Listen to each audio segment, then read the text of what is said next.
Yo, what's going on, guys? It's Houston Sports. Start back into the video today, and today we're going to be talking about the Golden State Warriors potentially signing veteran Rudy Gay. As just the other day, the Oklahoma City Thunder, or a couple days ago, like 4 or 5 days ago, the Oklahoma City Thunder, after acquiring Rudy Gay, Ty Washington Jr., Usman Garuba, a second-round pick, and cash considerations from the Hawks in return for Patty Mills a couple weeks ago. Doing that trade with the Hawks, the Thunder released Rudy Gay, and just reported a day or two ago, it was reported that multiple teams could pursue Rudy Gay, and that the Warriors, Lakers, Mavericks, Bulls, and Pelicans are all expected to express interest in Gay once he clears waivers. So I really thought the Rudy Gay potential signing with the Warriors was probably, out of all those teams, was the most potential, number one, I think the Warriors probably have to be the favorite landing spot to probably get him. But number two, I feel like it's the most interesting landing spot for him. I just think he fits really well with everything, the Warriors are trying to do. I just think the only thing that's really a little bit challenging is, finding playing time in Golden State. I mean, look at their depth. I mean, we talk about the talent that Golden State has, but does anybody realize how much depth Golden State really does have? Look at their starting lineup. Chris Paul at point guard. The presumed starting lineup. Stephen Curry at shooting guard and Chris Paul at point guard. Still weird to say Stephen Curry at shooting guard. Klay Thompson at small forward. Andrew Wiggins at power forward. And Draymond Green at center. Off the bench, backup point guard Moses Moody. Backup shooting guard Gary Payton. Backup small forward Jonathan Kuminga, backup power forward Darius Saric, backup center Kevon Looney. So that's just the second unit right there. And then you still have a couple other guys that are coming off the bench that could be solid rotation players. You have Corey Joseph, veteran point guard that had a great season, or had a really solid season with the Pistons last year. He's a really solid player, decent three-point shooter, really solid three-point shooter, and a good point guard. They have him off the bench as well. Then they drafted Brandon Podziemski in the first round with pick 19. I don't think he will play a lot, but he's a guy who's an unbelievable three-point shooter, and Golden State loves three-point shooting. He's a guy I think who shot like 47 or 48% from three in college last year. He's an unbelievable three-point shooter. He struggled a little bit in the summer league, and I don't think he'll find a lot of playing time, but I think he could find a little bit of playing time this year with the Warriors just because the Warriors love three-point shooting. Look at their whole roster. It's full of three-point shooters. You have Saric, you have, Klay Thompson. Of course, you have the Splash Brothers with Curry and Klay. Chris Paul's a solid three-point shooter. Wiggins is a good three-point shooter. Gary Payton's a solid three-point shooter. Looney's not that good of a shooter. Corey Joseph is a really solid three-point shooter. Sarge is a really good three-point shooter. Same thing for Kuminga. And then, I thought Podziemski, drafting him, it was a perfect fit for the Warriors. Now, adding in Rudy Gay, guess what? You're adding in another. If you sign Rudy Gay, you're adding in another good three-point shooter. I just feel like, adding him in, if you do, to me, it feels like, he'll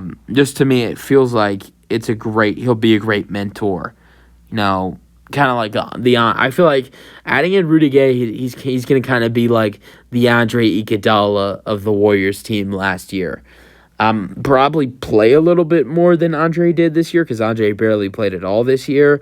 But to me, it would feel like that. I think he'd be a good mentor to JK. I feel like, if you look at prime Rudy Gay, when Rudy Gay was a really good player, averaging in the area of 19 to 20 points per game a season, and it was for a while. And his really good years in Memphis, you look back to those seasons, and even in Sacramento too. Honestly, his game reminds me a little bit like Jonathan Kuminga's. Not a lot, just a tiny bit. He's a mentor. He's Jonathan Kuminga's position. He's played both the small forward and power forward position. And to me, it just feels like with all the veteran experience, he's been in the NBA since 2006 since 2007 season. He's been in the NBA since I was born. I just feel like he would be a great veteran for Jonathan Kuminga. And I think he'd just be, he's a solid player too. This season he averaged 5 points per game with 3 rebounds per game, only playing 56 games for the Jazz. and averaged 14 minutes per game. His 3-point percentage was the lowest of his career at 25%. But I'm not going to focus on this season for him because it was just a really struggle. He struggled really bad this year. But the couple seasons before with the Jazz in 21-22, averaged 8 points per game with 4.5 rebounds per game. His 3-point percentage was 35%.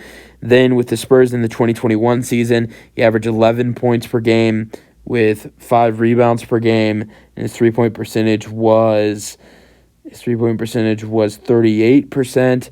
Then the 2019-20 season, he averaged 11 points per game with 5 rebounds per game, or 5.5 rebounds per game. And the 2018-2019 season was the starting power forward for most of the season, playing in 69 games with 51 starts with the San Antonio Spurs.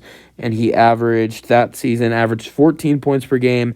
He averaged 3 assists per game, 7 rebounds per game, and his 3-point percentage was that year. His 3-point percentage was, I think, his 38% in 2021, and then that year his 3-point percentage was 40%. So he's had some good years. His best year was with the Kings in the 2014-15 season when he averaged 21.1 points per game and had a really good season with the Kings there. He's never been an All-Star. It's actually crazy he's never been an All-Star in his career because he actually had some crazy years with the Kings and the Grizzlies back in the day.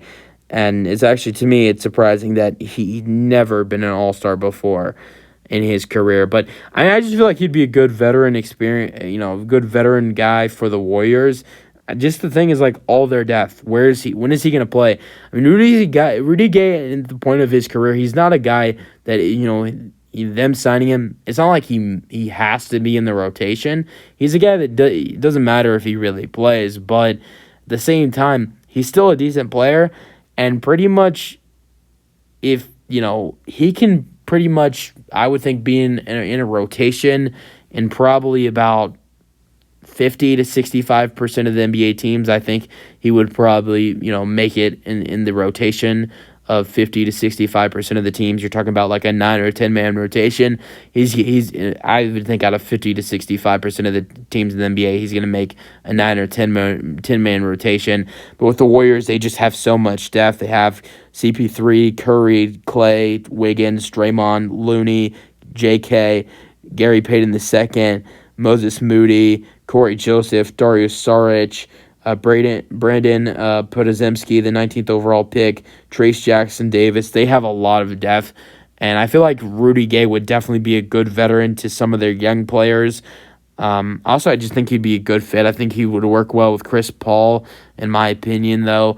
I think he would, I think him and Chris Paul are ever on the floor together. I think those two would work well on the court too. And I feel like Rudy Gay would just be a really good fit for the Golden State Warriors. I don't know if a signing happens, but I do think Golden State has to be the front runner to sign Rudy Gay in free agency. You guys have any thoughts on the potential signing for Golden State? That's it for the video. Hope you guys enjoyed, and peace out.